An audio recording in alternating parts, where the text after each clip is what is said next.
बिस्मिल्लाहिर्रहमानिर्रहीम। अस्सलामुअलैकुम। मैं हूँ जायशा, आप लोग देख रहे हैं लाइफ स्टाइल विद जायशा। आज की रेसिपी बहुत ही सिंपल है। सबसे पहले तो हमने ले लेने हैं चावल।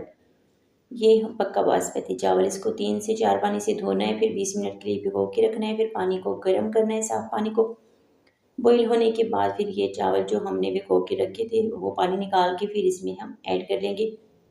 3 हिस्से हैं, उसमें से 4 हिस्से, उसमें से 3 हिस्से हमने पका लेना है चावलों को, और एक हिस्सा हमने इसको कच्चा रहने देना है, क्योंकि फिर बाद में जब हमने शीरा इसमें ऐड करना है तो दम के लिए रखेंगे तो ये पक जाएंगे। फिर से ज़्यादा नहीं पकाना, फिर जुड़ जाएंगे और वो एक कीमा सा बन जाएगा, तो वो दानेदार चावल नहीं होंगे। तो फिर अच्छा, बस थोड़ा सा इस तरह बॉईल होने के बाद हाथ के साथ इसको हम देखेंगे, हल्का सा कच्चा होना चाहिए चावल, और जो है उसको हम फिर उतार लेंगे।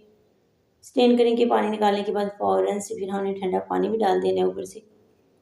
तो इस तरीके से आप लोगों ने पानी डाल देना कि ये जल्दी से ठंडे हो जाएं। अगर गर्म पड़े रहेंगे ना तो जो थोड़ा सा ये कच्चा रहते हैं वो भी पक जाएंगे, तो फिर जो है ना ख़राब हो जाएंगे सारे। तो इस तरीके से हमने ठंडा पानी ऊपर से डाल देना है। गले में बहुत ही ज़्यादा दर्द हो रहा है तो मैं आराम आराम से बात कर रही हूँ। इंशाल्लाह आप लोगों को रेसिपी बहुत अच्छी लगी और याद आप लोगों को समझ भी आ जाएगी कि मैं क्या क्या चीज़ें ऐड करने लगी हूँ। तो ये है हमारे पास पानी, उसमें हमने गुड़ को जो है ना शामिल कर देना है। ये मेरे पास शक्कर है, तो आप लोगों के पास गुड़ है तो उसको फिर आप लोगों ने थोड़ी देर के लिए भिगो के रखना है ताकि नरम हो जाए, या फिर आप लोगों ने गर्म पानी के अंदर ऐसे ही इसको घोल देना है। तो फिर भी आप लोगों का हम शीरा नहीं बनाएंगे, बस थोड़ा सा ये शरबत सा बन जाएगा। उसके बाद उसको हमने साइड पे कर लिया।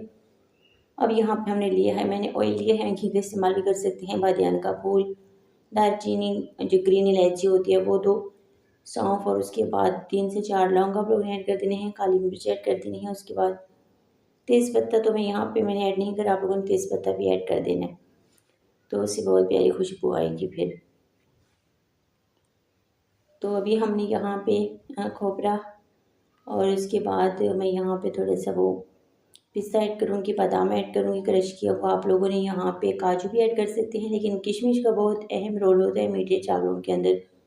मेरे पास यहाँ पे अभी नहीं है, तो फिर इसलिए मैं ऐड नहीं कर रही। पहले आप लोगों को मैंने 2-3 वीडियोज़ के अंदर बताया, गर्मी बहुत ज़्यादा है, मार्केट जाना जो है ना वो मतलब नहीं जाया जाता, इसलिए जो चीज़ नहीं होती उसके बगैर ही मैं गुजारा कर लेती हूँ। लेकिन आप लोगों ने जो है ना बगैर किशमिश के नहीं बनाना। जब वो फूल जाते हैं और बहुत दाने ज़बरदस्त किस्म के उसमें दाने नज़र आते हैं ना चावलों के अंदर, किशमिश की तो बहुत प्यारी लगती है, बहुत क्यूट लगती है। तो ये हमारे एक साइड पे जो है ना गुड़ वाला शरबत रेडी हो चुका है, बस इस तरह होना चाहिए। और इसको भी, इसमें कचरा बहुत ज़्यादा है, तो इसको हम उसी घी के अंदर ना, ऑयल के अंदर जो हमने मेवे और सारा कुछ उसमें ऐड कर लेंगे। एक उबाल आने के बाद हमने थोड़ा सा, मैं यहाँ पे फूड कलर ऐड करने लगी हूँ ताकि चावलों का कलर थोड़ा सा अच्छा हो जाए, वाइट ना हो। गुड़ वाला कलर जो है ना थोड़ा सा हल्का है तो चावलों के ऊपर आएगा नहीं, तो मैं थोड़ा सा फूड कलर, जो ऑरेंज कलर होता है, जर्दा कलर, वो ऐड कर लेंगे, ज़्यादा नहीं करना। तो ये वो चावल हैं जिसको अभी मैंने पानी के साथ जो है ना ठंडा करके साइड पे रखा था, अभी हम ऐड कर लेते हैं इस तरीके से। आप लोगों ने आराम से ऐड करना है, हाथों के ऊपर छींटे ना पड़ जाए। इसमें गुड़ है तो हाथों के साथ जो छींटे हैं ना ज़्यादा चिपक जाती हैं। फिर जो सादा पानी होता है गर्म होना हाथों के साथ चिपकता नहीं है, लेकिन गुड़ और जो चीनी का शीरा होता है ना वो जब चिपक जाए ना हाथ के साथ तो फिर बहुत तकलीफ़ होती है।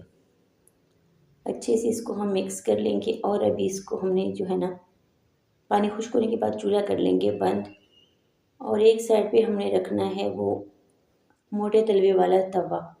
इसको गर्म होने के बाद ही इस चावलों को उठा के तवे के ऊपर रखेंगे, फिर दम के लिए ऊपर से कवर करेंगे कि वज़नी चीज़ रखेंगे ऊपर से। पौने को जो है ना मैंने गीला कर लिया है ताकि जो है ना अच्छे से इसमें स्टीम जमा हो जाए। अब कोई वज़न रखेंगे तो इससे अच्छे से जो है ना चावलों को दम आ जाता है, फिर दानेदार चावल बन जाते हैं बहुत नाइस किस्म के। तो अभी मैं चेक करूँगी, अगर इसमें हल्की हल्की नमी है ना, नरम है, तो फिर इसको दोबारा से हम जो है ना दम के लिए रख सकते हैं, लेकिन मैं देखूँगी अभी। बस ठीक है, अभी इसको मैंने फिर से नहीं रखना। नीचे आप लोग देख सकते हैं पानी का एक कतरा भी नहीं बचा, और बहुत अच्छे से ना खुश्क हो चुके हैं। जो आप लोगों को नरम नरम लगे, इसके अंदर ऑयल है तो ऑयल का तो कुछ नहीं होता। तो इसके अंदर किशमिश होते ना ज़्यादा प्यारा लगना था, फिर किशमिश ने दानेदार नज़र आते हैं ना, एक एक दाना नज़र आता है किशमिश का, और बड़े बड़े खोपरे होते हैं। मैंने क्रश किया हुआ खोपरा ऐड कर लिया था इसलिए वो नज़र नहीं आ रहा।